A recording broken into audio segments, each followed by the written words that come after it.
Hello and welcome to part 2 of the VGC 2018 team building thing that I'm doing over here for the Kanto YouTubes. If you tuned into the first video, then you're probably pretty familiar with VGC and how all that comes about. I managed to jabber about it for about 40 minutes. So if you haven't checked that out, the link to that video will be in the description below. Go check it out. Yeah. So now that you're familiar with the basics and the general gist of hashtag play Pokemon, let's get into some more specific stuff. So these are some of the more, we'll say, off-brand tools that I use to team build and things like that. Disclaimer, you are definitely going to follow this pattern. If you're ever like, how does blue team build? You're going to want to follow this pattern. It's very important. Each step follows through to the next. That's the thing you're going to want to pay attention to, alright? So, as with the last video, if you're not familiar with the last video, all the links that I show you guys to the websites that'll be on screen here will be in the description below, so don't sweat, you know, trying to look at what the webpage says or whatever, and nothing like that. You don't have to worry about that. Let's get into it.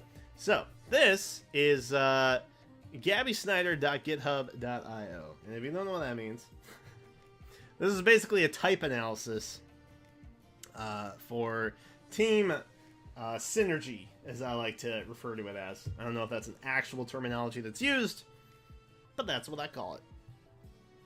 So, my friend Gabby Snyder, who is also a commentator for Pokemon, a leader within the community, did something fantastic, which is made a website that allows you to see the combined weaknesses and resistances, and also move type coverages for a team that you throw together. Which is freaking brilliant. I love Gabby so much. Alright, so I've been using this for a little while now. At least 2 years at this point, I think. Maybe even longer. I'm pretty sure this was up back in 2014, so it's been around a little while. Gabby's doing some great things with hashtag play Pokemon as well. So I'll include a link to her Twitch down there. Go drop a follow if you haven't done that. I think she just hit affiliate. I'd be incredibly surprised if she didn't. But, you know, go show Gabby some love over on Twitch as well. So this is Gabby's website. It's brilliant. So, for example, let's use my 2015 team that I had back in 2015 that I used in Lancaster. So we got Melodic, which is brilliant. It had competitive. It had Icy Wind. We had Scald. We had Recover. And we had Protect. And yes, Protect is a very important move. Should definitely have that. We also had Arcanine, which is brilliant with Intimidate. It had, what did it have? It had Snarl. This was my famous Snarl canine. Flamethrower. Oop. Extreme Speed. Love that it's 2 words now. And also Morning Sun. Morning Sun is not on here. Alright, well, we'll just say Recover. No? Okay, well, Protect. We'll just say Protect for now. It doesn't really matter. Morning Sun doesn't affect us in terms of the type coverage anyway. So, as you can see, as we're typing in Pokemon for our team of 6, it's starting to build out what we are weak to and what we resist and all that good stuff. So, what else did we have? We had Amoonguss. It had Regenerator. We had Giga Drain. We had Sludge Bomb. Rage Powder. And Protect. Boom. Easy peasy. Metagross. We had Mega Metagross, technically. Tough Claws. Zen Headbutt. Alright, pour one out for all the Zen Headbutts that we missed, man. Iron Head. So glad that's back. We don't have to use a Meteor Mash anymore. Bullet Punch. And yes, I am remembering this from I'm going off the cuff memory here, so if I pause for a moment, I'm sorry. We also had Hydreigon, which had Levitate, which was brilliant. Dark Pulse is something that we had. What do we have? Draco Meteor. I believe we had Flamethrower and Protect. I think that was the set there. And then for our 6th Pokemon, we had my dude, Conkeldurr. Big fan of Assault Vest. Conkeldurr had guts. You want to burn Conkeldurr? No, you don't. That's a bad idea. It had Drain Punch. It had Mach Punch. Maybe. It doesn't have Mach Punch! Uh-oh. Well, let's just say... what's that? What's another fighting move that's, like, fast? Vacuum Wave? That's one. Can we learn that? No. Well, let's just say... What's a fighting? Low kick? Low kick? Sure. Well, this is strictly for the purpose of this type coverage section over here. We had Poison Jab, and then Ice Punch was our last move on that guy. So we didn't actually have Low Kick. We had Mach Punch. Same with Arcanine. We didn't have Protect. We had that one move. Morning Sun. So over here you can see the team is pretty well balanced. There's a lot of resistances and not a whole lot of weaknesses. It's almost impossible to have a team with no weaknesses, right? But this one handled it pretty well. I was a little weak to fighting. But between Intimidate support and Amoonguss, which resisted fighting, I felt pretty confident. This team was built incredibly bulky. It was in mid-speed tier, so, it wasn't really concerned about Trickery. I had Trickery Mons, I had Speedy Mon, I had answers. I had Icy Wind for speed control, stuff like that. So I didn't really mind being in a Trick Room situation with that. And this team particularly resisted a lot of stuff. It was just something I really, really liked when I was team building. You always want to make sure, so for example, note that this is brighter. This is a brighter, this 2 here is brighter than the other 1s and 2s and things like that. Same as this, you have a brighter coverage area. That means you have more weaknesses than resistances, or more resistances than weaknesses. So I have a bright ×2 over here because I only have one thing that resists. Was this flying? Yeah, flying. So I have a flying weakness. Clearly I have a flying weakness. The fighting weakness is balanced. I have one weakness that would have been Hydreigon, and I have a resist that was Amoonguss. We had 4 neutral. Flying, however, which, Brave Bird was a big issue. That Talonflame, though. We had 2 that were 2 times weakness to flying type attacks, and only 1 resist, which, would have been Metagross, which, again, is not something Talonflame... Like, Mega Metagross doesn't really want to deal with Talonflame in general. So that was really the one thing. I knew if there was a Talonflame, I had to be concerned about it. So we were weak with Conkeldurr and Amoonguss, unfortunately. But yeah, everything else, these bright greens over here, these are what you want to see. This means you have switch-ins, which is really, real nice. The type coverage over here covers non-stab, physical, stab, physical, special non-stab, physical, or special non-stab, and then special stab. So overall, we covered a decent amount of bases. I don't have anything that I couldn't necessarily neutrally hit. But obviously a stab poison jab is going to be way better than a poison jab from Conkeldurr, unless maybe he's like burned or paralyzed or something. So this is kind of what this shows you. I truthfully don't use this portion of it all that much. I just like to make sure that my team is in type synergy as best as it possibly can be, and this is a great tool for that. Shout out again to Gabby for thinking to come up with something like this, because it's absolutely brilliant. So the one thing that you want to do, so we have a team put in here, obviously. You want to pick around the core. So something that's really common is going to be Water, Fire, Grass. The Water, Fire, Grass core. You have a Dragon, Steel, Fairy core. Things like that. You can pick around cores. You can pick around archetypes, for example, if you want to do a rain team like we discussed in the first video. You can have a rain core if you want to do that.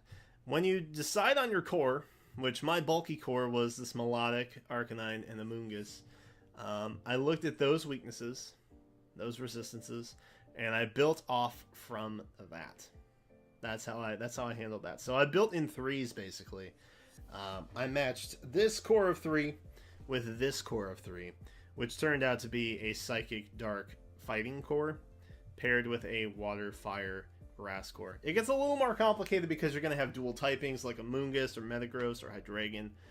And I mean, those can tack on extra weaknesses that you maybe weren't prepared for, which is why having this is so brilliant. Because it lets you account for all those possible weaknesses that you weren't really necessarily ready for. 2018 is a huge format. It's a huge format. I like to play with what I'm comfortable with in big formats. Last year, I liked using what I enjoyed. So I built around Pokemon that I really like to use. Because, you know, in a more restricted format like a regional dex format, you have the opportunity to build around Pokemon that you like because everything has a little more viability. There's not as much competition, so to speak. Well, in 2018, it's going to be an open format for, you know, more or less for the most part. And something that you want to keep in mind in an open dex format is there's a lot of stuff to account for. There's like 800 Pokemon now, you guys. That's a lot of Pokemon. That's a lot to account for. Not all of them are VGC 2018 legal. But that's still a decent chunk of Pokemon to think about. So what I like to do is play with Pokemon I'm really comfortable with, and then maybe branch out. So for example, 2015 was another open dex format. It was basically National Dex in Kalos. This guy is one I'd never used, nor have I ever used Hydreigon. I really liked Mega Metagross, but ultimately I was very comfortable with Melodic, Arcanine, and Amoonguss. So I started with those 3, and then I added on things that I thought maybe would be good. I thought Mega Metagross was really good. You know, back in November 2015, I was like, this Pokemon is amazing. Why aren't people using it? I used it. I placed 17th. Hydreigon is a Pokemon that actually got tacked on last. I filled in Conkeldurr because I was like, well, so far, I'm handling everything all right. But I really need some, like, slow firepower, and that's where Conkeldurr came into play. Hydreigon was the last thing to fit because it fit beautifully. We had an immunity to ground attacks, which covered our Arcanine and our Metagross very nicely. It had a deep move pool of special attack, and, you know, when you have a Life Orb on a Hydreigon, it does, like, a lot of damage. And I also had the option of putting Tailwind on Hydreigon at that point, too, so I would have had 2 forms of speed control with Icy Wind or Tailwind, but ultimately I wanted the firepower, which is what we went for. Something else to note, we had a mixed attacker, a special attacker, a special attacker, and a special attacker, and then 2 dedicated physical attackers. So the other thing that you want to make sure that you're balanced with over here, it's what I use for this more than I ever do. Make sure you have a good balance between physical and special attacks, right? Because if, for example, this team was nothing but physical attackers, if Melodic wasn't there, and my opponent had a Landorus and a Scrafty and an Arcanine on their team, that's 3 Intimidators, right? Even a Salamence maybe, or a Gyarados. There's a lot of good Pokemon that have the ability to Intimidate. I am going to be so wrecked by Intimidate because it literally walls all the Pokemon that I have because nothing is a special attacker. So that's something that you want to take into account too when you kind of double check over this type coverage section. It's really, really useful. This whole thing that Gabby put together is so incredibly useful. I cannot stress that enough. Definitely give this thing a look over. And when you're in the process of team building, or you're like looking at a QR team and you want to tweak some stuff, put it in here, make sure that everything synergizes very nicely, and then move on from there. So that is the Gabby Snyder GitHub that y'all need to be super aware of. Stuff that you're going to want to watch out for that you will likely find it when you're practicing are archetypes like Speed Control. I talked a little bit about that with like Tailwind and Icy Wind.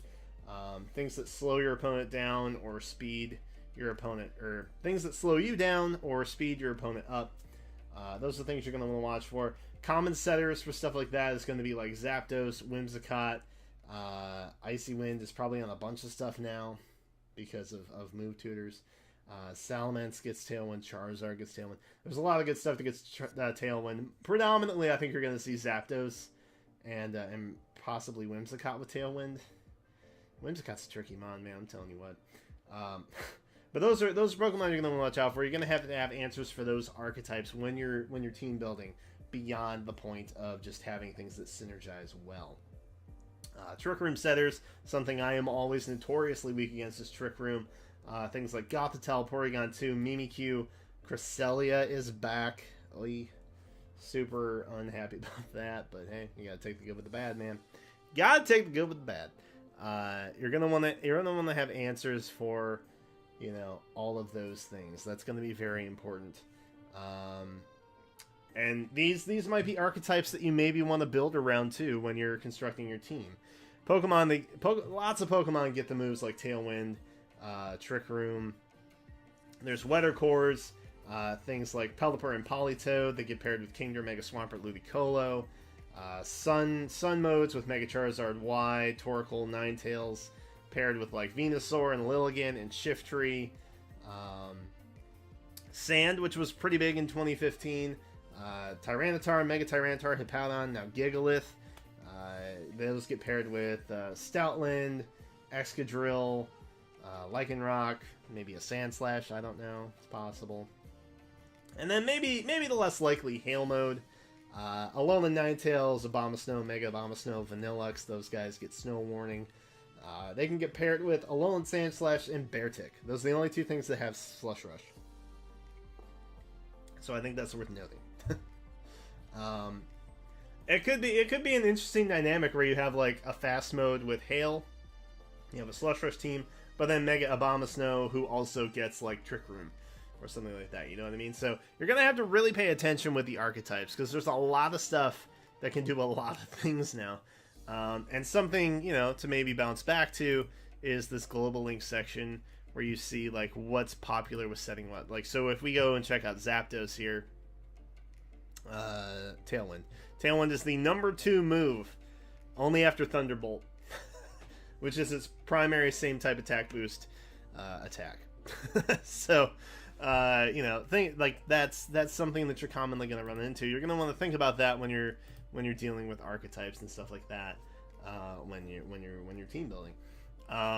If you want to find out what's got what, there is a simulator that, honestly, in my opinion, is not a great indicator of what you're going to find at a real-life event. But I figured I'd show you guys this anyway, just so you see it and you know about it if you don't already know about it. So you can like go into a team builder. There's like all kinds of stuff in here, all kinds of Hartford builds. That was my last big team build experience. So when you go to add a Pokemon, for example, let's say you want something with Tailwind. Well, actually, first, hang on. You want to select a format, which is 2018. There we go. Alright, so Tailwind. We're going to find all the Pokemon that are legal for the format with Tailwind right here. And Noctowl is legal, so watch out. Probably won't happen. So, if you're looking for mons to use, if you're looking for Pokemon to use that have specific moves, this is a great way to filter out. This is the primary reason I use Pokemon Showdown. I don't like testing on Pokemon Showdown. It's a quick and easy way to test, but it doesn't give me an accurate picture in terms of real-life event. For me, Battle Spot is definitely the way to go. So while I encourage you guys to use this as a building resource, team testing is going to be a little sparse or sporadic in terms of how effective your team actually is. Just because to get a team in the actual game takes a lot more effort than just plugging some stuff in on this website, right? So the actual extent people will go to make a team in game far outweighs the convenience of doing this. So you're going to see a lot of different stuff on here, stuff that's like really off the wall or maybe not as common, or and that's going to cause you to over prep or prepare for things that you don't need to worry about, and then you get worked around with some other stuff. So I encourage you guys to use this as a filter for sure. I don't like team testing on it. It's not my ideal way to team test. I like Battle Spot. That's how I roll. So you can use that there. It's more or less how you can check it out. Say you want something with Tailwind and Trick Room. Does that even exist? Maybe. Sure it does. Whimsicott. There you go. You want the fast mode? Tailwind Whimsicott with slow mode Trick Room. Boom. There you go. Whimsicott. The one all-do-all archetype Pokemon. And I think it can also get Rain Dance too. Can it not? I bet it can. It cannot. Interesting. Ah, it could. Sunny Day, maybe? Is that what I was thinking of? Yeah, I was thinking Sunny Day. Alright. Can't get Rain Dance, but it can get Sunny Day. Yeah, there you go. There you go! This is a great tool for that. Make no mistake. Between finding the attacks and everything you need here, and then double checking to make sure that your team is synergized over here, and then preparing for threats over here, you are most definitely ready to come up with some spreads. And I always have people asking me, what's a good moveset? What's a good EV spread for a Pokemon? Blah, blah, blah. I'm going to tell you guys definitively right now. It 100% matters based on what you want your team to accomplish. Alright? So, if you want your Melodic to sit on the field and take a bunch of hits and then just recover and keep Icy Winding to slow your opponent down, you're not going to want to make a especially offensive Melodic. That's not what you want to do. You want to tailor the Pokemon that you have to accomplish the goals that you need the team to be able to handle. So, for example, let's see. What do we want to do? Let's look at Conkeldurr. Let's just go blank. You're always going to want to preset to 50 because that's what everything sets to. And I think you were adamant. Seems right. With Guts. And Assault Vest. Boom. Alright, so there's basically my Conkeldurr. It's not the Conkeldurr, but that's okay. So something that I wanted it to do back in 2015 was handle a Sylveon. I wanted it to handle a Sylveon. Back then, they were modest, and they had Pixelate, which I'm pretty sure they still have, and Pixie Plate. Pixie Plate was pretty common. Pixie Plate was a pretty common attack back yonder, back then. If I can find it, there it is. There it is. Alright, so the first move that we're gonna have, Poison Jab, right? That's the 100% the reason why I had Poison Jab on there. And this had Hyper Voice. Hyper Voice is scary. You're also going to set to doubles. You want to make sure he says doubles. If you're trying to like calc stuff for weather teams or something like that, or terrains, like that's important to make sure that you have clicked on. So my Poison Jab does. Ooh, make sure everything's set level 50. Like I said, you're good to go. So in doubles, I can take a Hyper Voice, right? Let's just say 252 and then 252, because I don't really know what the basic I don't really know what the basic Sylveon was back then. So that just barely gets the knockout in doubles. In singles, if it's a single target, there's no way I'm living that, right? But if I pop a little bit into special defense and some HP, I can now survive a hit. And if I bump up my attack, I can fire back with some big damage. So, you know, this I don't remember what my actual spread was, but this is not the way you want to go about doing it, because that Sylveon is probably going to be faster than you, more than likely, and it's going to be able to knock you out in 2 hits. So you're going to have to be able to survive 3, or you're going to have to be able to OHKO, 1-hit KO with a Poison Jab. So, for example, if Conkeldurr, for whatever reason, was your Sylveon counter, That was your answer, man. That was your answer. So like Mach Punch, for example. Let's try and switch it up a little bit. All right, so this was actually pretty crucial. If I hit a poison jab with a min roll, I did 73% damage to this Sylveon, right? I could then Mach Punch, which outspeeds the Sylveon no matter what, unless I had like Quick Attack or something crazy like that, and it would do a minimum of 13. If I had a max roll on my poison jab and a min roll on my Mach Punch, I got that knockout. That's how we like it. That would technically be an answer to a Sylveon. It's not a great answer, but it's an answer. Let's see. Let's try this. Let's say Pelipper, offensive rain setter. Why not? That looks right. Sometimes Showdown will have sets built for you that you can kind of preset. I don't often use them. Let's look at 2017. Rain was everywhere. Coco was everywhere.